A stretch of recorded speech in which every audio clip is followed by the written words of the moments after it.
आज महाराष्ट्रातील एक अत्यंत धक्कादायक घटना समोर आली आहे। राज्याचे उपमुख्यमंत्री अजित पवार यांचं आज सकाळी भीषण विमान अपघातात निधन झालंय। ही दुर्घटना पुणे जिल्ह्यातील बारामती विमानतळ परिसरात घडली असून या अपघातात अजित पवार यांच्यासह विमानातील इतर वैमानिक सुमित कपूर, सहवैमानिक शांभवी पाठक, अंगरक्षक विदीप जाधव आणि केबिन क्रू पिंकी वाणी यांचा मृत्यू झाल्याची माहिती समोर येते।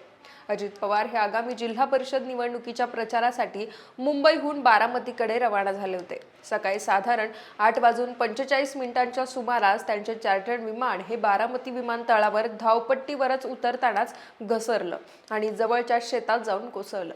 या अपघातानंतर काही सेकंदातच विमानाला भीषण आग लागली। त्यावेळी लोकांनी मदतीसाठी धाव घेतली, यंत्रणा सुद्धा धावल्या, पण अपघात अत्यंत भीषण होता। प्रत्यक्षदर्शींनी सांगितलं की अपघाताचा आवाज इतका मोठा होता की संपूर्ण परिसर हादरून गेला होता। आकाशात धुराचे लोट पसरले आणि काही वेळातच घटनास्थळी मोठी गर्दी जमली। तसेच अपघातग्रस्त विमान हे चार्टर्ड लिअर जेट 45 प्रकारचं असल्याची माहिती समोर येते। प्राथमिक तपासात असं समोर आलं की लँडिंग दरम्यान तांत्रिक बिघाड किंवा नियंत्रण प्रणालीत बिघाड झाल्यानं हा अपघात झाला असावा। नागरी उड्डाण संचालनालय अर्थात DGCA कडून प्रकरणाची सखोल चौकशी सुरू करण्यात आली आहे। दरम्यान अजित पवार यांच्या निधनाच्या बातमीनं संपूर्ण महाराष्ट्रात शोककळा पसरली आहे। अजित पवार हे राज्याच्या राजकारणातील अत्यंत प्रभावी व्यक्तिमत्व होते। त्यांनी अनेक वर्ष महाराष्ट्राच्या विकासासाठी विविध जबाबदाऱ्या पार पाडल्या।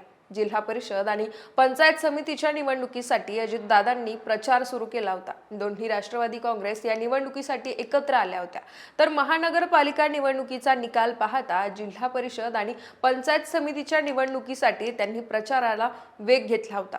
या अपघाताचं वृत्त समजताच उपमुख्यमंत्री एकनाथ शिंदे आणि मुख्यमंत्री देवेंद्र फडणवीस यांनी आपले सर्व राजकीय दौरे रद्द केले असून दिल्लीहून ते बारामतीच्या दिशेने रवाना झालेत। हा अपघात नेमका कशामुळे झाला, तांत्रिक बाब काय, या सर्व प्रकरणाची चौकशी विमानतळ प्रशासनानं सुरू केली आहे। दरम्यान हे विमान विमानतळाजवळील शेतात कोसळलं, तर अजित पवार यांच्या पार्थिवावर शासकीय इतमामात अंत्यसंस्कार होणार असल्याची माहिती समोर येते आहे।